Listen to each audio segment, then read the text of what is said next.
წლის ასაკში შევედი იონის სამხატვრო სკოლაში, სადაც ძალიან დიდ დროს ვატარებდი და მაშინ გადავწყვიტე, რომ ხელოვნებას გავყვებოდი. უშუალოდ კერამიკა ავირჩიე თურქეთში ყოფნისას, როცა ვნახე კაბადოკიაში როგორ ამოყავდათ ნამუშევარი ფეხის ჩარხზე. მე სამხატვრო სკოლიდან წამოგვიყვანეს აკადემიაში და მივხვდი, რომ აქ მინდოდა რომ მესწავლა კერამიკის მიმართულებაზე და რჩევების სახით, რა თქმა უნდა, ვეკითხებოდი ჩემს მასწავლებლებს და ჩვენი ერთობლივი მუშაობით და საუბრით გადაწყდა კერამიკაზე ჩამებარებინა და გამხდარიყავი კერამიკოსი. მე 6 წელია რაც კერამიკაზე ვმუშაობ და ჩემი დღის ძალიან დიდი ნაწილი უკავია კერამიკაზე მუშაობას და შეიძლება ითქვას, რომ 24 საათიდან 16 საათი ვმუშაობ.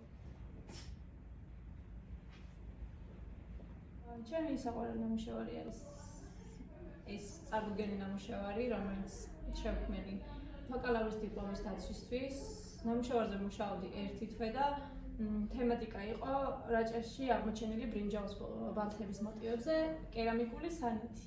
ვინაიდან რადგანაც რაჭიდან ვარ და მთელი ეს პერიოდი რაც სტუდენტი ვარ, სულ რაჭისკენ მემიწევს გული და სულ იქ მინდა ყოფნა, ძალიან მენატრება როცა აქეთ ვარ და ჩემი თემაც ეგ იყო, რომ რაღაცა რაჭასთან ახლო კავშირი მქონოდა და ნამუშევარზე მუშაობის დროს იმის მიუხედავად, რომ ყველა დეტალისათი თავად არის გაკეთებული, არასდროს არ მიგრძნია დაღლა და პირიქით რაღაც ენერგიით ვივსებოდი ამ ნამუშევარზე მუშაობისას და ხო ვთვლი, რომ ჩემი ყველაზე საყვარელი ნამუშევარია, რომელსაც ვერ შევლები ვერასოდეს.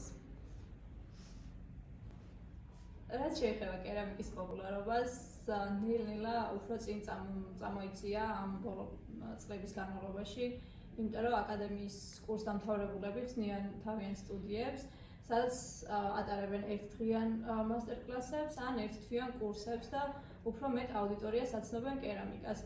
და უშუალოდ კერამიკა იმდენად თერაპიულია, რომ ძალიან ბევრი უბრალოდ გატვირთვისთვის მოდის და ამ კუთხით შეიძლება ვთქვათ, რომ პოპულარულია და უფრო პოპულარული იქნება რამდენიმე წლის შემდეგ, ესე ვფიქრობ. პირველი კურსიდანვე ვიცოდი, რომ სწავლის დამთავრების მერე წავიდოდი რაჭაში და იქ გავაკეთებდი კერამიკის სახელოსნოს, სადაც ვიმუშავებდი და 6 წლის შემდეგ ეს გეგმები არ შეცვლილა და წლის ბოლოს, როცა მე უკვე მაგისტრატურის დიპლომსაც დავიცავ, წავალ რაჭაში და იქ იქნება საკუთარი სახელოსნო, სადაც ვიმუშავებ მსგავს ნამუშევრებზე და რაჭის განვითარებაში ესე რომ ვთქვათ, ჩემს სიტყვას ვიტყვი.